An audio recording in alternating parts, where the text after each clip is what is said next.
Good morning बाबू। Class 7 ध्यान दो। आज हम लोग यहाँ पर नेक्स्ट जो अगला सेगमेंट हम लोग का है distinction between boys and girls. तो यहाँ पर एक्चुअली क्या है कि जो जेंडर के बेस पर मैंने क्लास के प्रारंभ में तुम लोगों को बोला था ऑलरेडी कि डिस्क्रिमिनेशन जो होता है वो कहीं ना कहीं फैमिली से ही प्रारंभ हो जाती है। फैमिली का संदर्भ यहाँ सीधे डायरेक्ट तौर पर देखा जाए तो तुम्हारी अपनी पर्सनल सराउंडिंग है ना, जहाँ दादा दादी रहते हैं, माँ मम्मी पापा रहते हैं, है ना।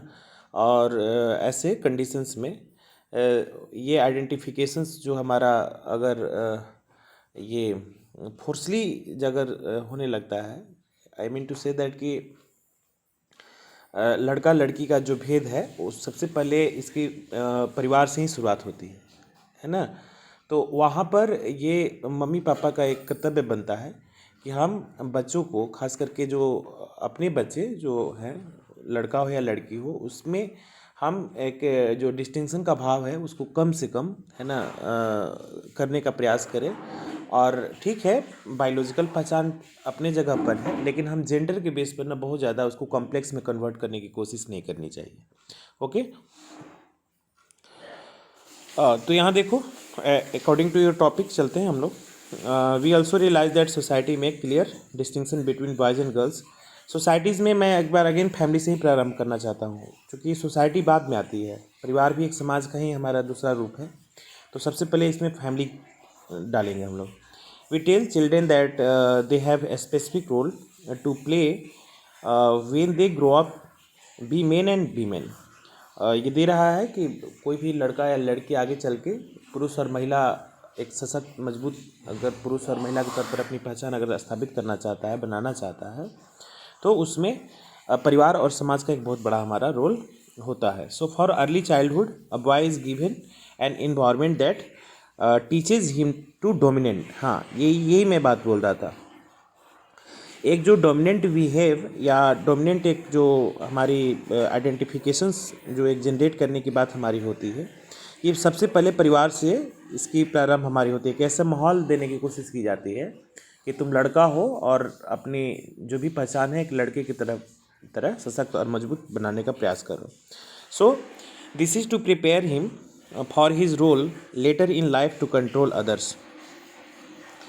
उसको ऐसा सिखाया जाता है कि तुम्हें ऐसा मतलब अपनी बिहेवियर्स और जो भी लाइफ स्टाइल बनानी चाहिए जिसमें भविष्य में तुम्हें आगे चल के अपने एक जो गार्जियनशिप का या जिम्मेवारी को निर्वाह करने के लिए तुम्हें चीज़ों को नियंत्रित करनी होगी, मतलब दूसरे को नियंत्रित करना होगा। तो ये वहाँ से प्रारंभ हो जाता है। So a girl on the other hand is subjected to be environment that enables her to play अ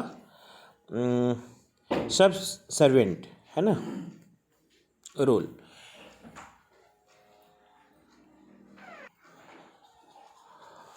और दूसरी तरफ अगर लड़कियों की जहाँ तक बात है तो उसको एक ऐसा इन्वायरमेंट देने की बात हमारी होती है जहाँ पर वो कहीं ना कहीं उसको ऐसे इन्वायरमेंट दी जाती है और या ऐसी शिक्षा दी जाती है बचपन से ही कि तुम्हें कहीं ना कहीं एक सर्वेंट की भूमिका निभाना है। इट मीन्स दैट कि परिवार में एक सहकर्मी की भूमिका कर सकते हो।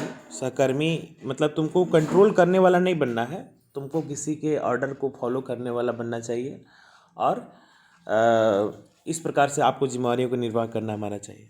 सी इज टॉट टू एडजस्ट, है ना, उसको सिखाया जाता है कि आप अपने अंदर में एडजस्टमेंट की गुण विकसित करिए। Suffer patiently and is not allowed to assert himself. ये सब है कि तुम्हें त्याग बलिदान जो भी कुछ ऐसी बातें होती है महिलाओं को एक या लड़कियों को बाय बर्थ ये सब चीज़ें उसके अंदर में भरा जाता है और वो कहीं ना कहीं वही मानसिकता जो आगे चल के समाज में हमारी एक कॉम्प्लेक्सेस का रूप धारण कर लेती है, जिसको हम लोग कुंठा भी कहीं ना कहीं कहते हैं उसको। So her education and choice of the profession are based on this factors. उसके वो चुनने वगैरह का जो कौन से वो शिक्षा गेन करेगी, कौन से वो जॉब प्रोफेशन अपनाएगी, ये सब कुछ इस बात पर डिपेंड करता है कि certain jobs are considered specially fit for women. The reason given is that the demands of these jobs are such that women will be able to balance both home and career, है ना। Hence a woman is rarely considered never a primary bread winner for her the family always comes first and marriage is her first priority. उसमें उसको ऐसी शिक्षा दी जाती है और यहाँ पर उसको ऐसे सुझाव दिए जाते हैं कि तुम्हें ऐसा जॉब प्रेफर करना चाहिए कि जो मतलब लड़कियों के प्रोफेशंस के अनुकूल हो, और उसमें सबसे पहली प्राथमिकता ये दी जाती है कि आपको एक कोई ऐसा जॉब करना चाहिए जिसमें परिवार संभालने में कोई दिक्कत नहीं आनी चाहिए। यानी कि पारिवारिक दायित्वों के निर्वहन करने के साथ ही आप जॉब करें तो ज़्यादा बेहतर होगा। अब उसमें होता क्या है कि पारिवारिक दायित्वों का अगर पूरी तरीके से निर्वाह किया जाएगा तो फिर उचित प्रोफेशन नहीं चुना जा सकता है, उचित प्रोफेशन चुनने में असुविधा होगी। या कुछ ऐसे गर्ल्स ओरिएंटेड मतलब जो जॉब प्रेफर करने की बात हमारी की जाती है, जिसमें आमतौर पर लोग एक ट्रेंड बना हुआ है, बैंकिंग का हो गया, या कंप्यूटर पर बैठ करके लड़की काम कर लेती है, या टीचिंग का प्रोफेशन को उसके अनुकूल माना जाता है। तो ये सब जॉब पेशा अपनाने के लिए बात, अब उस लिहाज से देखा जाए तो अगर वो डॉक्टर का कोर्स करना चाहती है, मेडिकल इंजीनियरिंग का कोर्स करना चाहती है, आजकल कमीशन में भी लड़कियां जा रही है, फाइटर प्लेन भी उड़ा रही है, उस तरीके के या गेम्स एंड स्पोर्ट्स में अपनी उसकी रुचि होगी, तो वैसे जॉब उसको मिलना थोड़ा सा मुश्किल हो जाता है, क्योंकि परिवार में इस तरीके के माहौल हमारे जनरेट किए जाते हैं। और तुम जितने भी देखोगे बड़े सेलिब्रिटी जो आगे बढ़ चुके हैं, जिनका एक नाम है, वो सारे लोगों ने बताया, और सबसे बड़ा पहला थैंक्स वो अपनी माँ बाप को देते हैं कि हमारे ऊपर उन्होंने ट्रस्ट किया, है ना, हमें इस लायक समझा, इस काबिल समझा, और उन्होंने एक माहौल दिया जिसके कारण आज मैं यहाँ पर हूँ। तो वो हर जगह देखोगे कि अपनी माँ बाप को इस बात का श्रेय, बड़े बड़े सेलिब्रिटी को मैंने देखा है, ये पुलेला गोपीचंद की जो कोचिंग में साइना नेहवाल ने जो मेडल गेन किया था, उसमें भी यही बात हुई थी। ये हार्डवर्क करने के बाद में पीवी सिंधु का भी यही आया था कि उसके अगर मम्मी पापा ने उसके ऊपर में ट्रस्ट नहीं किया होता तो शायद वो आज इतनी बड़ी नेम फेम वाली महिला और पहचान नहीं बनती। इवन सानिया मिर्ज़ा का भी कुछ हिस्ट्री इसी तरीके का हमारा रहा है। या पिछले दिनों तुम लोगों ने एक देखा होगा, उसका गीता एंड बबीता का जो मूवी आई थी दंगल, उस पर उसकी माँ बाप ने कितना बड़ा ट्रस्ट किया था, और अपनी बेटियों पर बिलीव करने के कारण वो एक मेडल का एक दूसरा रूप हमारी बन कर के निकल के सामने आई, और पूरे देश को भी गौरवान्वित होने का मौका उसने दिया। और आज गीता और बबीता न केवल वर्ल्ड फेम है, बल्कि भारत में उनका नाम बहुत बड़ा है। और दोनों, उसकी एक छोटी बहन भी है गीता बबीता की, ये सब वहाँ पर कोई डीएसपी के रैंक के अधिकारी है, कोई इंस्पेक्टर के जॉब कर रही है, इस तरीके से। तो ये यहाँ पर देखने वाली बात ये होगी कि हमें घर में ही प्रारंभिक स्तर पर लड़कियों के इस इक्वल अपॉर्चुनिटी की बातें हमारी प्रोवाइड करने का काम हमारा परिवार के द्वारा किया जाना चाहिए। एज पर एग्जाम्पल, ये तुम्हारा फोटोज़ में ये ग्राफिक के माध्यम से दिखाने का प्रयास किया है गर्ल्स एंड जो बॉयज़ का डिस्क्रिमिनेटेड फैक्टर्स का। उसमें देखो ये एरो बना हुआ है जो एक पार्टीशन वाल की तरह दिखाई देता है, यानी कि जो ट्रेडिशनली जो लक्ष्मण रेखा का बात तुम्हारे बुक में किए हुए हैं कि एक मर्यादा होती है लड़कियों की, महिलाओं की, तो उस हिसाब से देखा जाए तो पुरुषों के लिए भी ना एक कोई मर्यादा का, है ना, एहसास होना चाहिए, एक मर्यादा की चिन्ह होनी चाहिए राम की तरह, या जो भी कोई आदर्श पुरुष हमारे होते हैं समाज में। केवल सीता के लिए ही लक्ष्मण रेखा का निर्धारण कर देने से समाज का, है ना, उत्तरदायित्व का निर्वहन हमारा नहीं हो पाता है ना। और जब ये रिस्पॉन्सिबिलिटी की एहसास हमारी होती है तो दोनों को इक्वल तौर पर हमें देना चाहिए, देखना चाहिए। उसके जस्ट नीचे देखोगे एक फ़ोटो तुम्हारा दिए हुए है जिसमें लड़की है, उसकी बहन होगी, भाई बहन दोनों दिख रहा है। लड़का कुछ वीडियो गेम खेल रहा है जबकि लड़की के हाथों में पेज है। तो ये भी कहीं ना डिस्क्रिमिनेटेड फैक्टर्स को दिखाता है। संभवतः पेंटिंग वुंटिंग का फ़ोटो है, तो पेंटिंग बच्चे भी कर सकते हैं, लड़के भी कर सकते हैं, ऐसा नहीं है। तो वीडियो गेम लड़की को भी खेलने का अपॉर्चुनिटी यहाँ पर मिलना चाहिए था। तो इसमें एक तुम्हारा फैक्ट है जो यूएनओ की तरफ से है, जो संयुक्त राष्ट्र संघ के सेक्रेटरी जो पूरे ग्लोबल हमारा एनालिसिस करता है चीज़ों का, उसमें दे रहा है कि the UN secretary general Kofi Annan he state a gender inequality is more than a goal in itself, it is a for condition for the meeting the challenge of the reducing poverty, promoting sustainable development। इनका कहना है कि सब चीज़ों को eradicate करना है हमें, तो सबसे पहले हमें पॉवर्टी को कम करना होगा। ये प्राय मैंने प्रारंभ में तुमको बताया था कि जो एक्सट्रीमली बैकवर्ड कम्युनिटी हमारी होती है on the basis of the social and economical, है ना, सामाजिक और आर्थिक तौर से जो बिल्कुल अति पिछड़ा वर्ग हमारा होता है, या एक्सट्रीमली बैकवर्ड के संदर्भ में हम मार्जिनलाइज कम्युनिटी की बातें करें, तो वहाँ पर ज़्यादा देखोगे कि घरेलू हिंसा से लेकर के तमाम प्रकार के ऐसे डिस्क्रिमिनेशन फैक्टर, वहाँ तो एक सबसे बड़ी बुराई हमारी ये है कि कम उम्र की लड़कियों की शादी हो जाती है, चाइल्ड मैरिज, जहाँ पर एजुकेशन का तो खैर सवाल ही नहीं पैदा उठता है।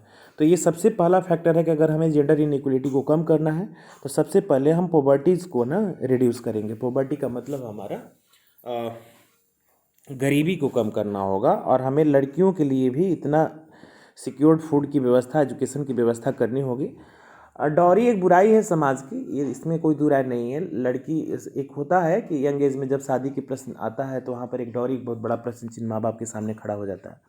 लेकिन ऐसा नहीं है कि लड़की को अगर तुम पढ़ा लिखा करके सक्षम और योग्य बना दोगे तो कोई बर पक्ष ऐसा नहीं मिलेगा कि बिना डॉरी का शादी नहीं करेगा। अगर लड़की कैपेबल होगी, अच्छी जॉब नौकरी पेशा करने वाली होगी, तो समाज में ऐसे भी अच्छे लोग हैं, है ना, जो विदाउट डॉरी शादी कर सकते हैं। और ऐसे भी बिहार सरकार वर्तमान में तुम्हारी चाइल्ड मैरिज एंड जो दहेज उन्मूलन का जो बात हमारा पिछले दिन हुई थी कि कम उम्र की लड़कियों की शादी नहीं होनी चाहिए और दहेज की बातें वहाँ पर नहीं की जानी चाहिए, इसको लेकर के कैंपेन भी हुआ था। और लड़कियों के एजुकेशन को प्रमोट करने के लिए, बर्थ रेट को कंट्रोल करने के लिए सरकार जो है स्टाइपेंड के साथ में लड़कियों को पोस्ट ग्रेजुएशन तक की पढ़ाई फ्री में देने की बात की है बिहार की सरकार ने। इसके अलावा बहुत सारे उद्यमिता विकास कौशल के कार्यक्रम, स्किल इंडिया में भी बहुत सारी लड़कियों को जोड़ करके, है ना, सेल्फ डिपेंडेंट उसको बनाने का प्रयास हमारा किया जा रहा है। And then sustainable development and building a good governance, बात तो सही है, गुड गवर्नेंस भी होना चाहिए। सस्टेनेबल डेवलपमेंट का मतलब तो वही हुआ सतत पोषणीय विकास के सिद्धांतों में हमें अल्ट्रासाउंड के, है ना, कल्चर से बचना चाहिए, और हमें बेटी के जन्म पर भी खुशी मनाना चाहिए, बेटी के जन्म पर भी सेलिब्रेट करना चाहिए।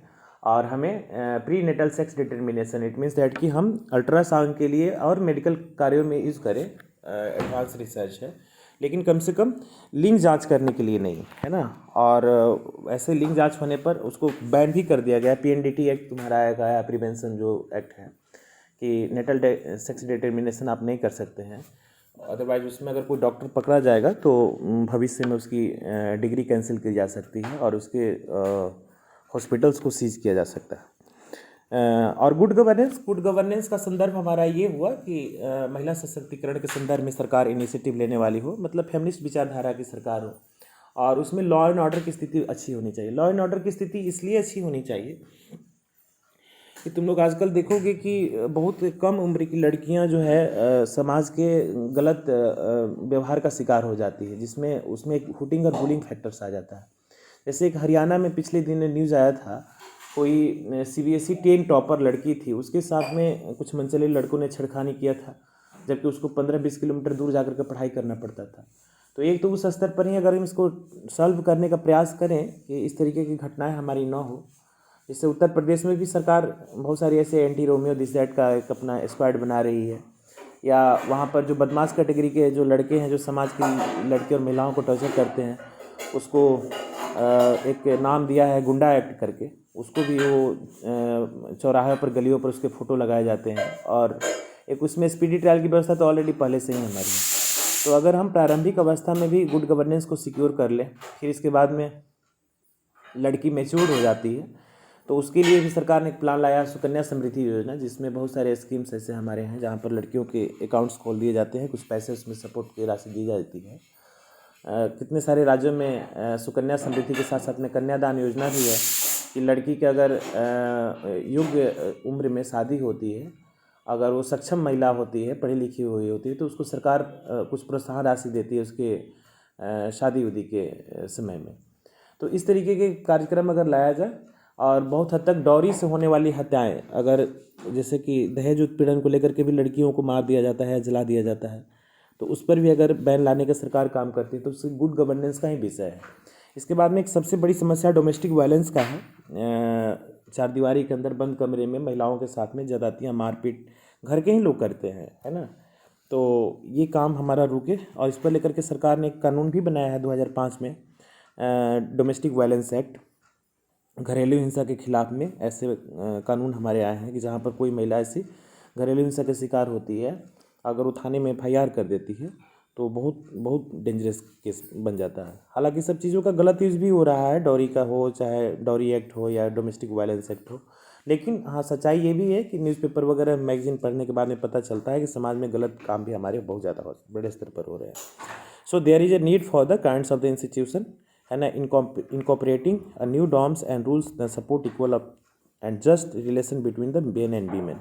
इसके लिए बहुत सारे ऐसे संस्थागत, है ना, जैसे कि महिला आयोग का, वीमेन कमीशन का जो हमारे यहाँ इस्टेब्लिशमेंट हुई है, या बहुत सारे बड़े स्तर पर ऐसे इंस्टीट्यूशन के इस्टेब्लिशमेंट की रिक्वायरमेंट है जहाँ पर महिला विकास एवं सशक्तिकरण की बातें हमारी की जा सके। Today women are organising themselves to meet the challenge that hampering their development. और इस तरीके का अगर अपॉर्चुनिटी हम महिलाओं के लिए अगर सिक्योर करते हैं तो निश्चित तौर पर महिलाएं जो है हमारी आगे चल के समाज को लीड करने की क्षमता उनके अंदर में है। क्योंकि अंदाज़ा लगाओ कि अगर कोई पढ़ी लिखी महिला, सशक्त महिला हमारी होती है तो उसको एक मौका, परिवार को लीडरशिप करने का अगर मौका दिया जाए तो भविष्य में आगे चल के वो महिला या लड़की जो भी है अच्छे पद पर, अच्छे ओहदे पर जा कर के समाज के लिए बहुत बड़ा काम कर सकती है। एग्जाम्पल के तौर पर बिहार में एक तुम लोग नाम सुने होंगे किलकारी का। किलकारी में उनकी जो डायरेक्टर है, फाउंडेशन डायरेक्टर है ज्योति परिहार, उसका इनिशिएटिव इतना ज़बरदस्त रहा कि सरकार को उसको मान्यता देना पड़ा। आज पूरे बिहार में और राष्ट्रीय स्तर पर किलकारी की एक अपनी पहचान है। ये घटना ज्योति परिहार के साथ हुई थी। उनका अपना ही बेटा हैंडीकैप था, विकलांग था, और उसी विकलांग बच्चा को एक उचित माहौल देने के लिए उन्होंने किलकारी का एस्टेब्लिशमेंट एक मट्टी के मकान में प्रारंभ किया था। आज सरकार उसको करोड़ों रुपए की ग्रांट देती है और सोशल एम्पावरमेंट को लेकर के बहुत बड़ा है ना, चिल्ड्रन के साथ साथ में उसमें बेबी चाइल्ड को प्रमोशन ज़बरदस्त दिया जाता है, पेंटिंग्स, डांसिंग, बहुत सारे कार्यक्रम उसमें चलते रहते हैं हमारे ऐसा। तो यहाँ पर जेंडर स्टीरियोटाइप का मतलब हमारा होता है संकुचित मानसिकता।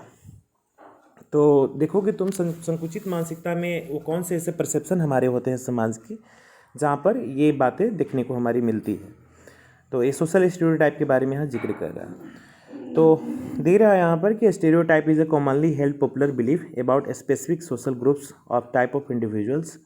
ये खास जैसे कि मैंने तुमको बताया कि शैक्षणिक तौर पर पिछड़े हुए और आर्थिक रूप से पिछड़े हुए, सामाजिक रूप से पिछड़े हुए वर्ग में ये सब बातें तुमको देखने को ज़्यादा मिलती हैं, जो कहीं ना कहीं अब पिछड़ापन दो तरीके का है। आर्थिक पिछड़ेपन को अगर हम समाप्त भी कर दें तो अगर फ्यूडल मानसिकता यानी कि सामंतवादी प्रवृत्ति के जो लोग होते हैं हमारे हैं, संपन्नता के बावजूद भी ना चीज़ों को अडॉप्ट करने की उनके अंदर में साहस नहीं होती है, या उनका माइंड इस तरीके का एक वुडी माइंड होता है, हार्ड माइंड होता है, जो इस चीज़ को अडॉप्ट नहीं कर पाता।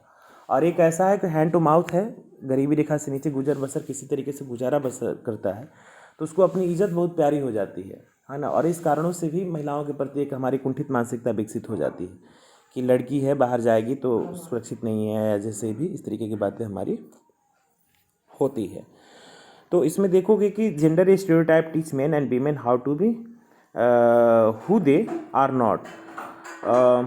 ये इसमें स्टीरियोटाइप में बताता है कि दिन रात ये एहसास कराया जाता है कि लड़का और लड़की, पुरुष या महिला कैसे है और कौन है ना, पुरुष है कौन महिला है, ये सब।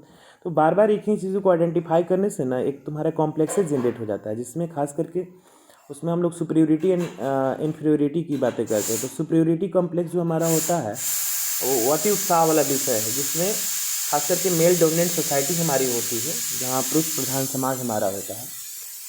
क्योंकि जो बायोलॉजिकली अगर हमारा ऑलरेडी सेक्स को डिटरमाइन किया जा चुका है, यानी कि लैंगिक स्तर पर एक हमारी सामाजिक पहचान बन ही चुकी है, तो हम बार बार जेंडर को इतना फोर्स करना समझ से परे है ना। ये तो गॉड का एक बहुत बड़ा गिफ्ट है कि उन्होंने ऑलरेडी इस चीज़ों को डिफाइन कर दिया है कि कैसे किसकी क्या पहचान हमारी होगी। तो ये स्टीरियोटाइप का एक सबसे बड़ा कारण है कि उसमें दिन रात ये एहसास कराना कि महिला और पुरुष की क्या व्यक्ति है, कैसे है, और कौन पुरुष है कौन महिला है। यहीं से ये प्रारंभ हमारा होता है। So it is differentiate that, है ना, from their feelings, their true desires and knowledge of the selfs. ये सब उसके अपनी एक पहचान के ऊपर में इन सभी चीज़ों को थोपने का प्रयास किया जाता है, खास करके उसकी भावनाओं की कदर न करना, है ना, उसके प्रति एक जो डिजायरेबिलिटी का संदर्भ है, जो ऑलरेडी एक माइंड सेटिंग है उसका, और कुछ नॉलेज के बेस पर भी हमारा मजाक बनाने का प्रयास हमारा किया जाता है। So it is say that the end women place is at home. ये दिन रात भी बताया जाता है कि महिलाओं के लिए घर सुरक्षित है, घर ही उसका जगह है। So this thought automatically makes her inferior to men. और ये ऑलरेडी ये बताने के लिए काफ़ी है कि आप महिलाओं को कहीं ना कहीं नीचा करके इन्फीरियर दिखाने का प्रयास तुम कर रहे हो, कि तुम्हारा, है ना, स्थान घर में ही है, ऐसा सुनने में तुमको आता होगा। तो खास करके जो एडवांस सोसाइटी होती है यहाँ पर ऐसा नहीं है। लड़की भी अपने भाई के साथ में जाती है पढ़ाई करने के लिए, उसके पुरुष भी जाते हैं जॉब करने के लिए, उसकी महिला भी जाती है जॉब करने के लिए, हस्बैंड वाइफ दोनों जाते हैं जॉब करने के लिए। लेकिन ये सब प्राय स्टीरियोटाइप थिंकिंग जो हमारा पिछड़ी अर्थव्यवस्था वाले जगहों पर तुमको देखने को ज़्यादा मिलेगी। So women are refer to often as a weaker sex. इनको ऐसा बताया जाता है कि तुम कमज़ोर हो, है ना। Society feels that she needs to be protected by men because they are stronger. और ये बताया जाता है कि महिलाओं की रक्षा करने का जो दायित्व तो हमारा है, ये मतलब वो एक, तुम अबला और सबला का नाम तुम लोगों ने सुने होंगे। औरत और महिला को अबला की संज्ञा दी गई है हमारे समाज में, है ना। ये वीकर का मतलब हमारा यही हुआ, और स्ट्रोंगर का मतलब सबला हो गया। तो अबला का एक परसेप्शन हमारे यहाँ ऐसे ही आया कि ये प्राचीनतम समय से ही हमारे समाज में, खास करके आर्यन संस्कृति की एक बहुत बड़ी कमजोरी कही जाएगी।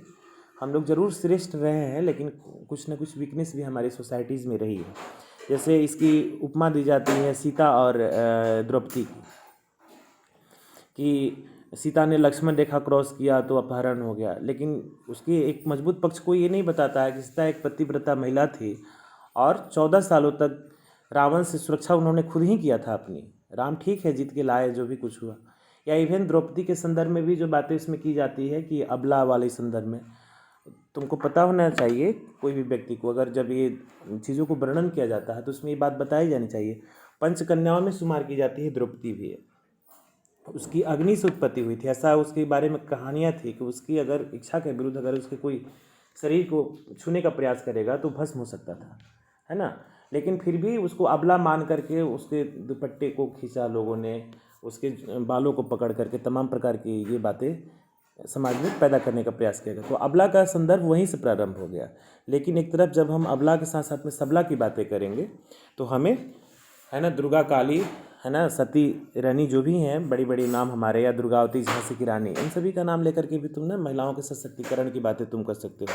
क्योंकि पापियों का या जो असुरों का संहार करने के लिए दुर्गा एक शक्ति की सबसे बड़ी स्वरूप है। या हमारे समाज में एक जो परसेप्शन बनाया जाता है गलत तरीके के, उसके जस्ट अपोजिट में अगर हम देखें तो बड़ी अच्छे आर्टिकल्स मैंने कहीं देखा था, उसमें दिया था कि तुम्हें अगर बुद्धि चाहिए तो माँ सरस्वती की पूजा करनी है, अगर तुम्हें धन चाहिए तो माँ लक्ष्मी की पूजा करनी है, अगर तुम्हें शक्ति चाहिए तो तुम्हें दुर्गा की पूजा करनी है, अगर पापियों से मुक्ति चाहिए तो काली की पूजा तुम्हें करना है। तो ये बताता है कि महिला हमारे समाज में अबला और सबला का एक परसेप्शन जो बना हुआ है, ये स्टीरियोटाइप थिंकिंग के बेस पर हमारा आधारित है। So hence several aspect of the life of the girl shape this social attitude. ये सामाजिक एटीट्यूड के बेस पर ही महिलाओं को एक हमारा निर्धारण कर दिया जाता है। एंड मैनी स्टीरियोटाइप, है ना, govern the life of the boys and girls. Let's, है ना, फाइंड आउट हाउ, कैसे ये हमारे समाज में होता है। पहला ये है कि boys don't play with dolls and girls, they also don't play with boys and climb tree. ये ऐसा है कि घर में एक जो बताते हैं ना कि मतलब बच्चा बिल्कुल ही सामान्य कद काठी का है, उसको तुम हिटलर बनाने का प्रयास करना प्रारंभ कर देते हो। तो ये परसेप्शन दिमाग में जाता है कि बच्चे जो होते हैं गुड्डा गुड्डी का खेल नहीं खेलेंगे, घर आंगन का खेल नहीं खेलेंगे।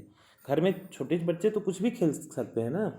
तो ये ऑलरेडी वो मम्मी पापा वहीं से वो प्रारंभ हो जाता है हमारा, है ना, कि बच्चे के लिए तुम गन खरीद लाते हो, बच्चे के लिए तुम बड़ा सा कार खरीद लाते हो, बेटी है तो उसके लिए डॉल खरीद करके लाते हैं, उसको घर घर खेलने के लिए बोलते हैं, कुछ भी इस तरीक़ा का, या सिंगिंग डांसिंग उसको सिखाने का प्रयास करते हैं।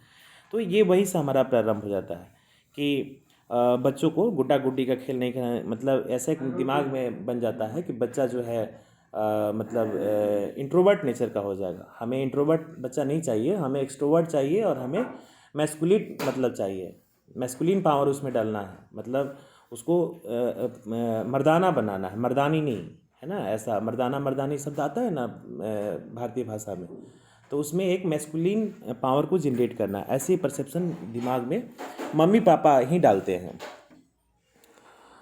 और नेक्स्ट कह रहा है कि girls are suppose to learn cooking, stitching, music. अब गर्ल्स के लिए क्या काम है कि आप घर में कुकिंग सीखिए, कपड़ों को स्टिच करना सीख सकती हो, घर में बैठ करके तो म्यूजिक की पढ़ाई कर सकती हो। नेक्स्ट दे रहा है कि बॉयज़ वेन बीटेन अप हर और हर्ट शुड नॉट क्राई। और एक भी शिक्षा दिया जाता है कि पुरुष की आंखों में आंसू शोभा नहीं देती है ना। मतलब अगर दिल टूटता है या तुम्हें चोट पहुंचती है तो रोते नहीं है। इसको लोग ऐसे बोलते हैं कि मर्द को दर्द नहीं होता है, मर्द को आंसू नहीं आती है, ऐसा। तो ये सब बातें जो है थोड़ा सा ये कॉम्प्लेक्सेस है और डिसऑर्डर हम लोग कहेंगे। ऐसा नहीं है, दिल पर चोट पहुंचेगी या भावनात्मक तौर पर ठेस पहुंचेगी तो आप सामने नहीं रो सकते हैं, लेकिन आंखों में आंसू तो आ ही जाते हैं, है ना। तो ये यहाँ पर यही बता रहा है कि बॉयज़ व्हेन बीटेन अप और हर्ट, है ना, शुड नॉट क्राई। अगर बच्चों को, लड़कों को मार पीट पड़ती है या उसका दिल हर्ट करता है तो उसे रोना नहीं चाहिए, चिल्लाना नहीं चाहिए। बॉयज़ विल बी बॉयज़, लड़के लड़के होते हैं, है ना, बच्चे बच्चे होते हैं, ऐसा ये शिक्षा दी जाती है। They will always fight with the each other, है ना। इनको ऐसा है कि मतलब आप एक मैस्कुलिन पावर वाले व्यक्ति हैं तो आपको ये सब चीज़ शोभा नहीं देती है। He is a man, he will marry again. उसको ये भी शिक्षा दी जाती है कि तुम मतलब एक पुरुष हो और तुम्हें समाज में बहुत सारी, मैरिड का यहाँ संदर्भ है कि जो भी एक अपने मनमानी की कहीं ना कहीं उसकी परमिशन दी जाती है समाज के द्वारा। नेक्स्ट दे रहा है कि she is a women and she control leave her children and marry again.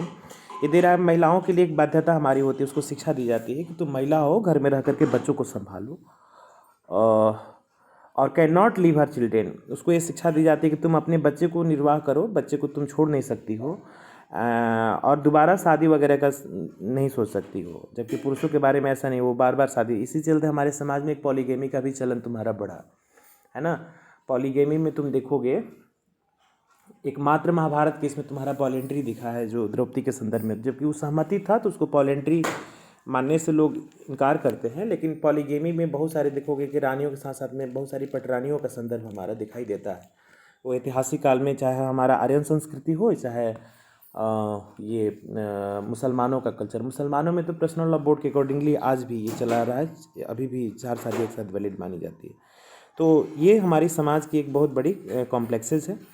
Next दे रहा है कि real man should be tall and broad, है ना, शोल्डर। इनको दिया जाता है कि जो पुरुष की पहचान, यानी कि जो मर्द की पहचान हमारी होती है, वो एक अच्छे कद काठ वाली व्यक्तित्व की हमारी होनी चाहिए। इस लिहाज से ये प्रमोशन कहीं ना कहीं देता है कि घर में जो फूड के जो भी साधन उपलब्ध हैं उस पर ज़्यादा अधिकार हमारा लॉयंस है, जिसको हम लोग कहते हैं, बड़ा हिस्सा पुरुषों के पक्ष में आना चाहिए। उसको व्यायाम करने की इजाज़त है, क्योंकि ये सब बॉडी बिल्डिंग का काम, जो सोल्जर्स वगैरह फॉर्म करना है, ये सब तो जब जिमिंग सिमिंग करोगे तभी ना होगा। जबकि महिलाओं के लिए ऐसा नहीं है। महिलाओं को लगता है कि तुम्हें जीने भर खाना चाहिए और घर में किसी तरीके से बैठ करके कोई काम अपना निर्वाह कर सकती हो। And real women has to fair and beautiful. वही बात हुआ कि मतलब आपको फेयर मतलब देखने में अच्छा लगना चाहिए और ब्यूटीफुल मतलब खूबसूरत होना चाहिए। ऐसे आज भी हमारे सोसाइटी में एक परसेप्शन है, खास करके at the time of marriage, शादी के समय में लड़की कितनी पढ़ी लिखी हुई है, कितनी योग्य है, नौकरी पेशा करती है, इसको लोग कम तवज्जो देते हैं। ये बात पर विशेष ध्यान देते हैं कि लड़की कितनी फेयर है और कितनी ब्यूटीफुल है। तो ये फेयरनेस और ब्यूटीफुल की तरफ जाना, या पुरुषों के लिए सोल्जर्स और जो इस तरीके के शब्दों का प्रयोग किया जाता है, इसमें दोनों में बहुत ज़्यादा कंट्राडिक्शन। एक तरफ हम हार्ड व्यक्तित्व की विकसित करने की बात कर रहे हैं और दूसरी तरफ सॉफ्ट से भी सॉफ्टेस्ट, है ना, पर्सनालिटी की हमें रिक्वायरमेंट दिखाई देती है। तो ये भी एक बहुत बड़ा स्टीरियोटाइप हमारे समाज का है। And women can not make rational and practical decisions and they are too emotional. उनका कहने का मतलब ये है कि महिलाएं जो होती है कोई बड़ा रेशनल डिसीजंस नहीं ले सकती है और वो प्रैक्टिकल यानी कि व्यवहारिक डिसीजंस करने में सक्षम नहीं है और नहीं कर सकती हैं। उनको केवल इमोशंस में ही जीना है, मतलब भावनाओं का संचार करके ना उसको गोता लगाते रहो।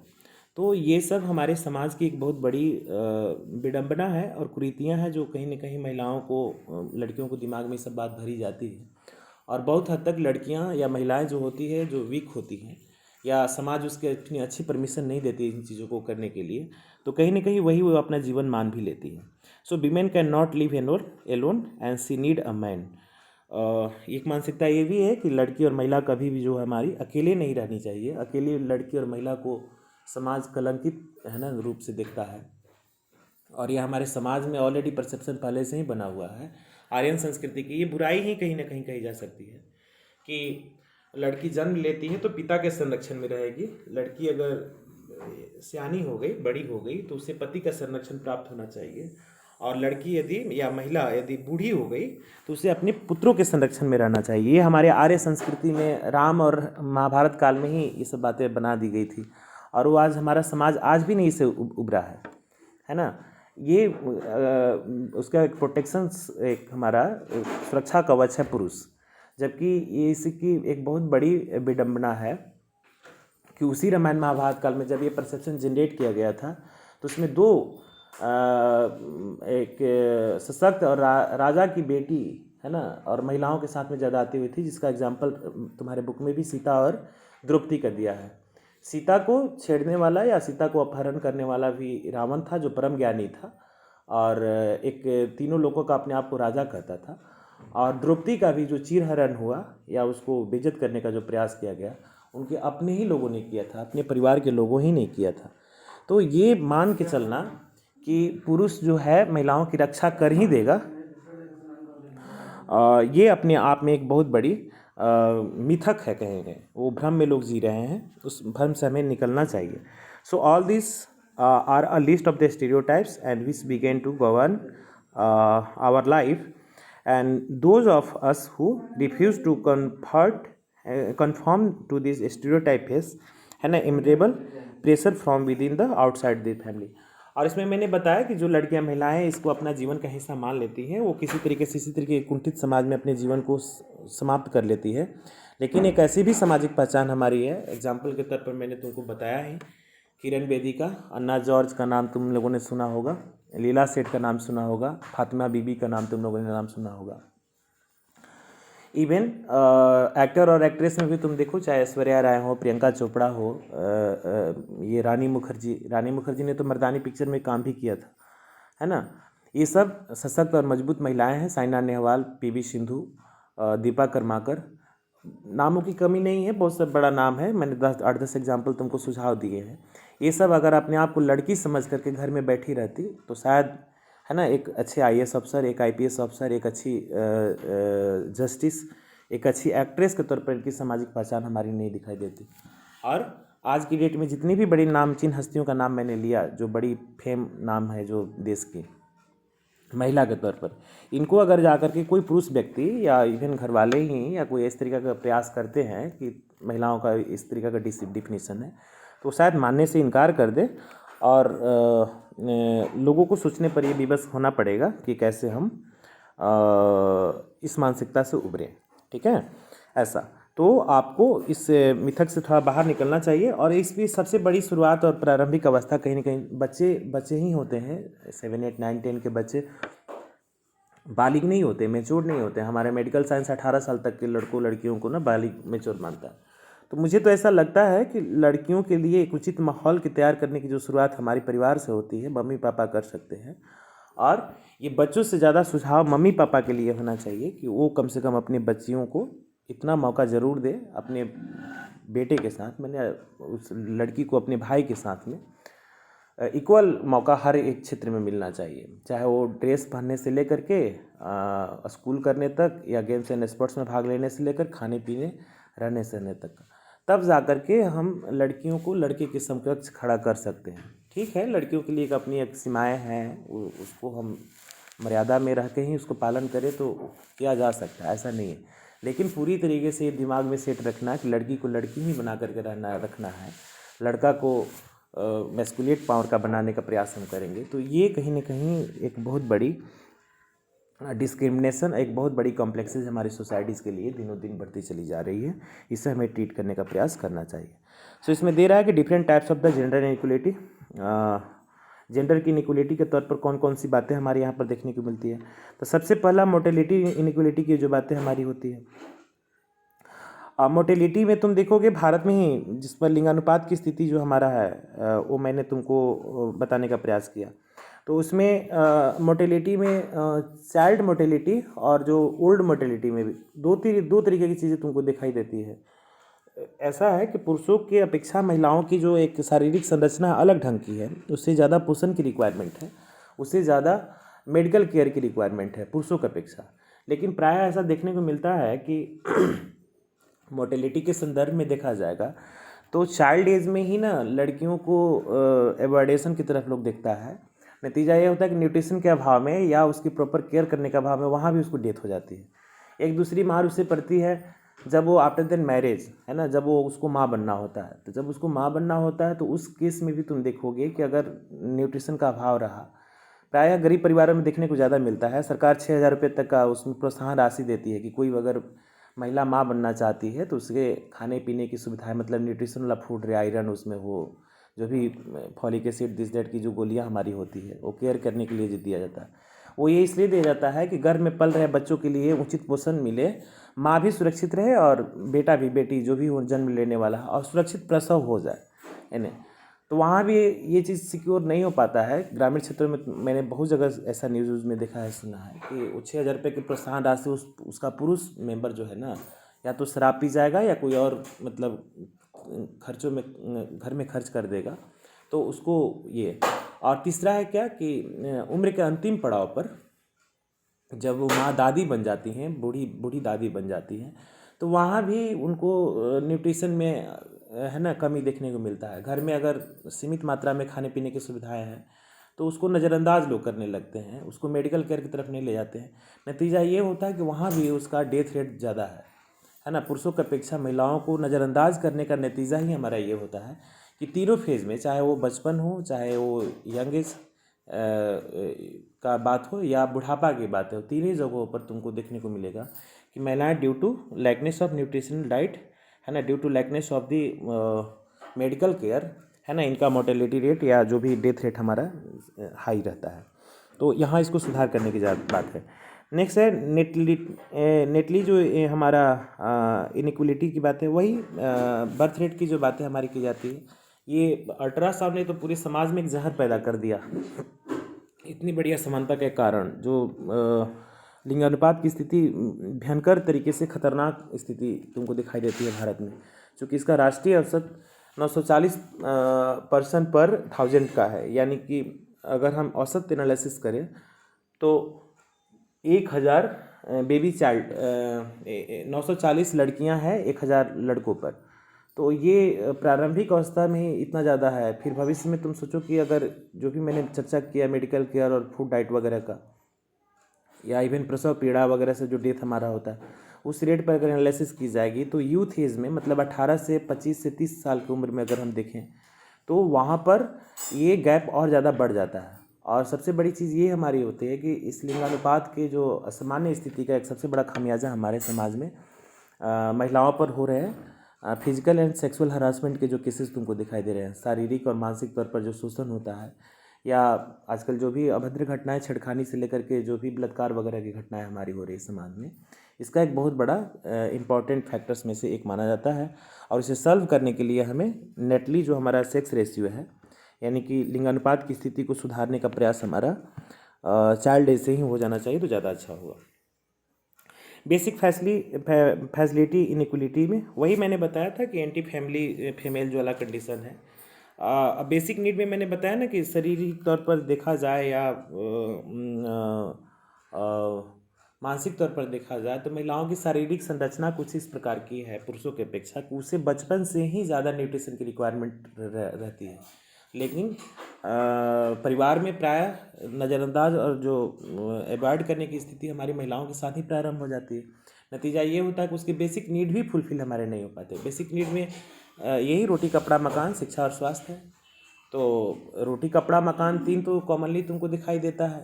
जिसमें मकान तो चलो मकान कॉमनली सबके लिए है, तो उसमें चल जाएगा, गुजारा हो जाएगा, लेकिन जो रोटी की बात है यानी कि फूड की जो बात है वो थोड़ा सा बैलेंस और बेहतर होना चाहिए। कपड़ों में भी रेस्पेक्टिव देन देखा जाए तो महिलाओं को इसकी ज़्यादा रिक्वायरमेंट है रेस्पेक्टिव देन पुरुष, तो इसमें उस चीज़ को सिक्योर करना। और हेल्थ एजुकेशन तो प्राइम है, एजुकेशन में डिस्क्रिमिनेशन कॉमन है।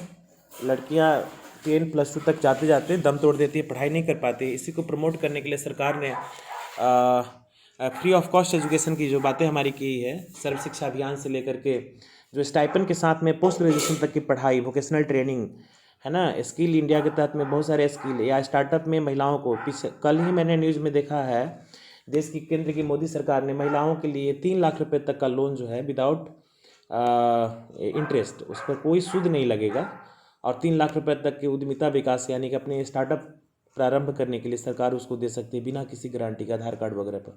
अभी कहने सुनने में अच्छा लग रहा है, व्यवहारिक तौर पर इसको जब लोग निकालेंगे तो पता चलेगा कितना सही, लेकिन कम से कम सरकार प्रयास तो कर रही है। या बेटी बचाओ बेटी पढ़ाओ का जो नारा है, या इवन तुम्हारा एक सुकन्या समृद्धि योजना का जो प्रस्ताव आया है, सुकन्या समृद्धि में हमारा यही है कि लड़की के जन्म पर ही लड़की का अकाउंट खोल दिया जाता है, और उसमें कुछ ग्रांट सरकार देती है, कुछ ग्रांट मम्मी पापा देते हैं।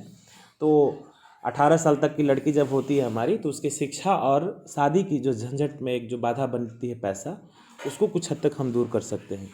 मान लो कि चलो कि लड़की मेडिकल इंजीनियरिंग कुछ भी करना चाहती है, और पैसे के अभाव में ये लोग सोचने लगते हैं कि जो लड़की को इंजीनियरिंग और मेडिकल की पढ़ाई हम दिलवाएंगे, उसके अपेक्षा 18 लाख 10 लाख में कोई एक योग्य लड़का मिल जाएगा तो उसकी हम शादी कर देंगे, तो पढ़ाई से वंचित रह जाती है ना। तो उसको सॉल्व करने के लिए सरकार ने इस स्तर के इनिशिएटिव लाने का प्रयास किया है, और ये एक अच्छी पहल है हमारी सरकार की तरफ से। नेक्स्ट आ गया तुम्हारा स्पेशल अपॉर्चुनिटी इनइक्वलिटी। वही बातें हैं लड़का लड़की का जो मैंने अपॉर्चुनिटी के संदर्भ में फूड से लेकर के एजुकेशन और हेल्थ प्रायोरिटी तक की भी तुम शामिल इसमें कर सकते हो। अगर एक ही उम्र का बच्चा और बच्ची है, अगर उसमें मैंने तुमको बताया कि अगर दोनों के लिए अगर न्यूट्रिशन डाइट फूड सिक्योर नहीं है, तो 30 दिन में ऐसा है, 25 दिन 5 दिन का है, 25 दिन लड़का को मिलेगा, 5 दिन लड़की को मिलेगा। अगर एजुकेशन को सिक्योर करने की अगर हमारी बात की जाएगी, तो अगर कम पैसे में दोनों को समान शिक्षा देने की बात हमारी की जाएगी, तो लड़की को इन्फीरियर स्कूल्स में लोग पढ़ाने का प्रयास करते हैं, लड़के को थोड़ा सा ढंग का स्कूल में लोग भेजने लगते हैं। आगे चल के जब भी वो मेडिकल वोडिकल क्रैक करती है, लड़की पढ़ने में अच्छी होने के बावजूद भी उसको कुछ ह्यूमैनिटीज़ बेस्ड सब्जेक्ट दे दिए जाते हैं कि तुम पटना में ही रह के पढ़ाई कर लो, लड़का को भेज देते हैं विदेश में पढ़ाई करने के लिए। इवन आगे चल के डॉरी में भी झंझट है, शादी उदी में भी पैसे के अभाव में बहुत सारे ऐसे बेमेल शादियां हमारी हो जाती है, फिर शादी के बाद में उसको अपने ससुराल में भी जाकर के डोमेस्टिक वायलेंस का सामना करना पड़ता है, दहेज उत्पीड़न का मामला दिनों दिन किस्त बढ़ता चला जा रहा है। तो ये सब ऐसी बातें हमारी होती है जहाँ विशेष तौर पर भी कुछ ऐसे अपॉर्चुनिटी जहाँ पर प्रोवाइड करने की बात होती है, उसमें अनइक्वल बातें की जाती है। इसके बाद में नेक्स्ट दे रहा प्रोफेशनल इनइक्वलिटी। प्रोफेशनल इनइक्वलिटी में हमारा ये है कि लड़कियां इंडोर के जो हमारे गतिविधियों में काम जो कर सकती हैं ज़्यादा बेहतर।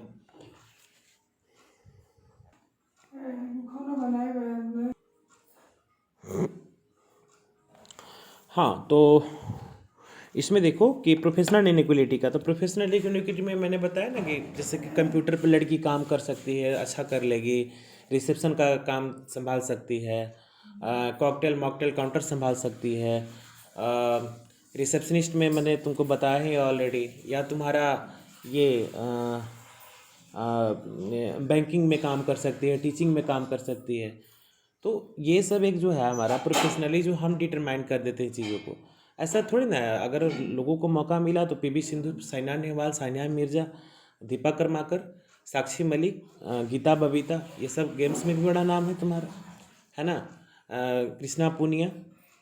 अगर प्रशासन के क्षेत्र में अगर हम जाएं तो एक से एक लड़कियां महिलाएं डिस्ट्रिक्ट मजिस्ट्रेट का काम कर रही है, डीटीसी के पदों पर कार्यरत हैं, मुख्यमंत्री, प्रधानमंत्री, वित्त मंत्री, बड़े बड़े नाम हैं ऐसे। तो ये प्रोफेशनली डिटर्मिनेशंस बाय सोसाइटीज़, ये जो है हमारा कहीं ना कहीं एक प्रोफेशनल इनइक्वलिटी की तरफ में शो करने का प्रयास करता है। ये हमारे देश में कमीशंस ग्रेड में लड़कियां फाइटर प्लेन तक उड़ा रही है, जिसमें एक बड़ा नाम तुम्हारा अवनी चतुर्वेदी और भावना कंठ का है। इसके बाद में एक अभी पिछले दिन एक नेवी में भी लड़कियां, या कमर्शियल लोको पायलट जो हमारा या ये एरोप्लेन जो चलाने का, फ्लाइंग करने का एक अनुभव कमर्शियल पायलट का हमारा रहता है। तो सब जगह लड़कियाँ ऑटो भी चला रही हैं, बस भी चला रही लड़कियाँ। तो अगर मौका दे तो हम प्रोफेशंस के बेस पर हम डिटरमाइन कम से कम ना करें, वो अपने सेल्फ से वो आइडियल तरीके से जो भी डिसीजंस लेके हमारे लिए क्या उचित है क्या अनुचित है, वो उसका अपना विशेषाधिकार हमारा हो सकता है। लेकिन हम समाज वाले लोगों को ना महिलाओं के लिए प्रोफेशनली जो एक डिटर्मिनेशन करते हैं, ये कहीं ना कहीं प्रोफेशनल इनइक्वलिटी की तरफ में है ना झोंकने का प्रयास करता है। नेक्स्ट है ऑनरशिप इनइक्वलिटी का। ऑनरशिप इनइक्वलिटी में इसकी भी मैं प्रारंभ में यही कहना चाहूँगा, परिवार से ही होता है। सक्सेसर कानूनों में ये होता क्या है कि संपत्ति उत्तराधिकार में निश्चित तौर पर है ना महिलाओं को इसका मालिकाना हक प्राप्त हो तो ज़्यादा बेहतर है ना। लेकिन हमारे समाज में प्रायः मेल डोमिनेंट सोसाइटी होने के कारण प्रायः देखोगे कि माँ बाप के इस दुनिया को छोड़ने के बाद में उस संपत्ति का जो उत्तराधिकार कानून जो पहले कहता था, ये लड़कों तक ही सीमित था, है ना। लड़कों तक सीमित था कि लड़के ही मतलब केवल इसके उत्तराधिकारी हमारे हो सकते हैं। लेकिन कितना बार ऐसा होता है कि लड़की की शादी प्रारंभिक अवस्था में किसी बेमेल शादी हो जाती है, गरीब घर में शादी हो जाती है, या उसका लाइफ पार्टनर योग्य नहीं है, शराब पीता है या बीमार है, वो असमय डेथ कर गया, तो आर्थिक झंझट तो जीवन में किसी को भी आ सकता है ना, लड़का के साथ साथ लड़की को भी आ सकता है। और उस तरीके से होता है क्या कि लड़की के ससुराल से ज़्यादा संपन्न हमारा मायका है। वो लड़की एक्सपेक्ट भी करती है कि हमें उत्तराधिकार के तहत या जैसे भी हमें पिताजी के संपत्ति में थोड़ा बहुत हक मिलना चाहिए। लेकिन वहाँ पर ऐसा पहले कानून नहीं था, लेकिन अब ये कानून हमारा सक्सेसर का बदल चुका है। अब ये दे रहा है कि अगर माँ बाप इच्छा रखें, है ना, और या माँ बाप इच्छा रखने से ज़्यादा महत्वपूर्ण ये है कि अगर लड़की इच्छा रखती है कि मम्मी पापा के भी संपत्ति में हमें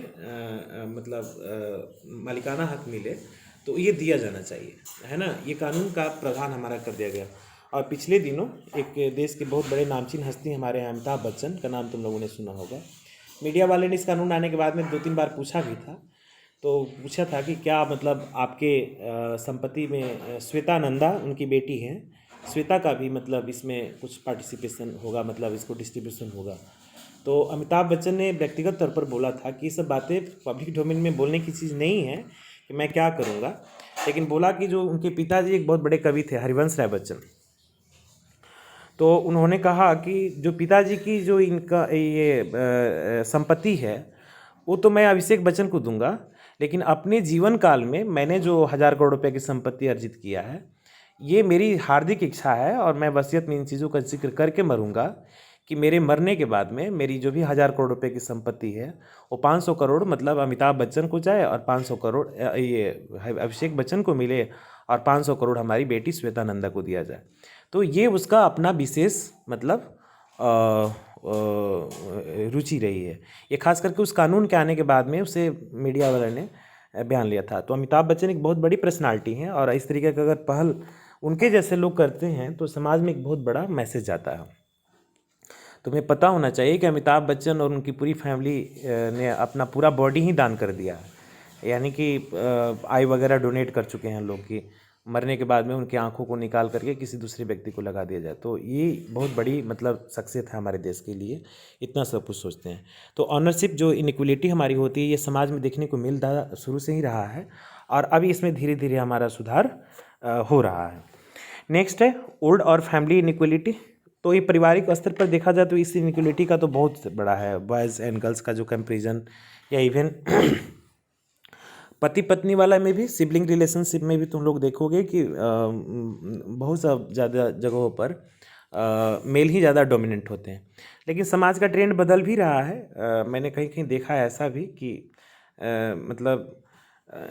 फीमेल भी डोमिनेंट आजकल बहुत ज़्यादा हो रही हैं। अब जहाँ फीमेल डोमिनेंट होती है वहाँ भी उसी तरीके की कंट्राडिक्शन हमारी होती है। तो बेटी बचाओ और जो महिलाओं को सुरक्षित रखने से ज़्यादा कहीं ना कहीं अब समाज में इस बात पर भी चर्चा धीरे धीरे होने लगी है कि बेटा को भी इक्वल संरक्षण कभी कभी मिले। और पत्नी बचाओ के साथ साथ में पति बचाओ भी। पति बचाओ का संदर्भ हमारा ये हुआ कि डोमेस्टिक वायलेंस टाइप की कुछ गतिविधियां हमारी महिलाओं के साथ ही नहीं बल्कि पुरुषों के साथ में भी होने लगा है और ये कानून की ज़्यादतियों के कारण ऐसा हो रहा है। क्योंकि डॉरी एक्ट भी बहुत ज़्यादा हार्ड है, वीमेंस एक्ट ऑलरेडी इतना ज़्यादा हार्ड है, इसके बाद में तुम्हारा ये डोमेस्टिक वायलेंस एक्ट आ चुका है। तो ये 3 4 5 प्रकार के जो इतने हार्ड से हार्डेस्ट जो हमारे अधिनियम हमारे देश के अंदर में रन कर रहे हैं, इसका गलत मतलब फ़ायदा बेजा इस्तेमाल लड़कियां बड़े स्तर पर कर रही है, जिससे हमारे समाज में एक अलग प्रकार का विकृत स्वरूप दिखाई दे रहा है जेंडर के बेस पर, कि जहाँ पुरुष वर्ग भी कहीं ना कहीं त्राही त्राही कर रहे हैं। क्योंकि मैंने कितने सारे ऐसे केस देखे हैं जहाँ पर लड़कियाँ इस बात की धमकी देती है कि मैं डॉरी एक्ट में तुम्हें फंसा दूंगी, मैं तुम्हें डोमेस्टिक वायलेंस एक्ट में फंसा दूंगी। महिला वाला एक्ट तो इतना ऑलरेडी खतरनाक है कि उसमें केवल एफआईआर ही काफ़ी है। ये तीनों में जिसकी मैंने जिक्र किया, ये केवल एफआईआर हो जाए तो पुलिस बिना किसी इन्वेस्टिगेशन के उस आदमी को पकड़ करके सबसे पहले थाने और जेल में और हाजत में डालेगी, इसके बाद ही उस पर जो कानून हमारा हो सकता है। तो इतना ज़्यादा सख्त कानून भी देश में लैंगिक असमानताओं को बढ़ाने का एक बहुत बड़ा काम कर रहा है। लेकिन दूसरी तरफ समाज में हो रही गलत घटनाओं का अगर हम एनालिसिस करते हैं तो महिला भी कहीं ना कहीं इसके लिए भुक्तभोगी हमारी दिखाई देती है। तो कुछ ऐसे स्टीरियो बेस पर और कुछ ऐसे कॉमन फैक्टर हमारे हैं जहाँ पर पुरुष और महिलाओं के बीच में इस प्रकार के विभेद हमें देखने को मिलते हैं। तो मैं अपने लेक्चर को यहीं रोक रहा हूँ, ऑलरेडी 50 मिनट का हो भी चुका है। अगले क्लास में हम लोग चर्चा करेंगे factors responsible for gender inequality. हालांकि इसके साथ साथ मैंने कौन कौन से वो कारण हो सकते हैं जिसके कारण ऐसा होता है उसका जिक्र थोड़ा बहुत किया भी मैंने है, लेकिन on your topic according to your topic इसकी जिक्र मैं अगले क्लास में करूँगा। ठीक है, तो अभी आप इसको देखिए, समझिए, और यदि कहीं समस्या आती है तो आप बात करिए बाबू। ठीक है, चलो, ओके।